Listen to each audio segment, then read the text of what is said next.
Joining us, welcome. We're bringing you details of a large magnitude earthquake off the northeastern coast of Japan. It's triggered a tsunami that was been washing away cars and tearing away buildings along the coast near the epicenter. These are the rather shocking and amazing pictures that are coming into us live now from the state broadcaster NHK, and it just shows the full force of the water. Look at that ship there. It's in the middle of a field, just being pushed right across the fields there. Not absolutely sure where this is, but look at that road on the left-hand side. There are people driving on that side of the road, and you've got this wall of water, and it's got houses in it. There's a fire there, look, on the right-hand side.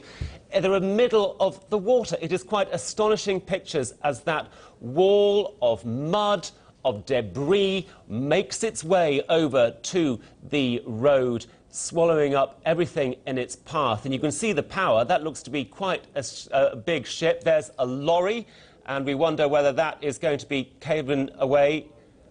And you'll just see the power of this and why these tsunamis are just so dangerous. There it goes.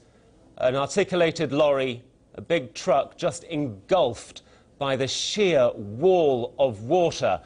And you have to worry about those people in those houses and on those roads, because nothing can stop that. And it is quite astonishing. Right in the middle of that water, there's that fire burning. And let's return to Mark Britton, who's in Tokyo. Mark, have you been instructed as to how long it might take for what we're seeing, this huge tsunami in the north of the country, how long it will take for it to work its way down to Tokyo? No, I haven't. Actually, sorry, guys, I have to go. There's just there's an announcement here for an evacuation stuff, so sorry. I'll, OK, stay safe. Mark you. Britton, thank you. Stay safe. So continuing with these pictures, this, let me just repeat, we're assuming is in the northeastern part of the country, very close to the epicenter of the earthquake, which occurred off the northeastern coast. It seemed to have occurred at 80 miles off the coast, in fact, 125 kilometres, and at a depth of around 12 miles. Now, these are the stats that are coming in bit by bit, but needless to say, the Pacific Tsunami Warning Centre has extended the caution across a vast area. Well, let's talk to Dale Grant. Well, we just keep these pictures up of this huge swathe of water swallowing up everything in its path. Dale Grant from the US Geological Survey. Welcome to BBC World News. Can you just tell us, put this into perspective for you, how big was this earthquake and just how worried should we be about this tsunami? Dale Grant from the US Geological Survey, are you with us?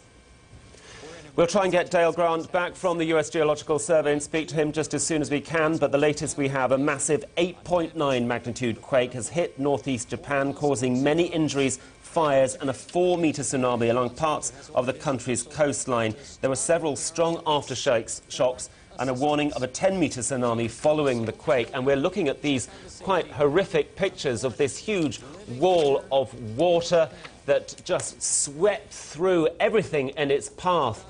And the latest that we have is that Taiwan's Central Weather Bureau is warning people living on its east and northwest coast to be on guard for tsunamis. Japan's defence ministry has deployed 8 military planes to check damage following the earthquake. We also understand the French press agency is saying that a number of people were injured after a roof caved in at a Tokyo graduation ceremony. Martin.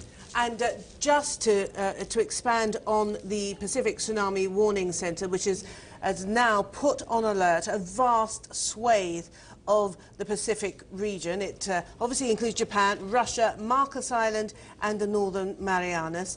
A tsunami watch, which is distinct from a warning, has been issued for Guam, Taiwan, the Philippines, Indonesia and the US state of Hawaii. That's where the Pacific Tsunami Warning Centre is based. And we were talking to an officer from the Pacific Warning Centre earlier who suggested who suggested that actually this region is in far better shape now to deal with what we're looking at now, a fairly substantial tsunami underway, that they're in a better position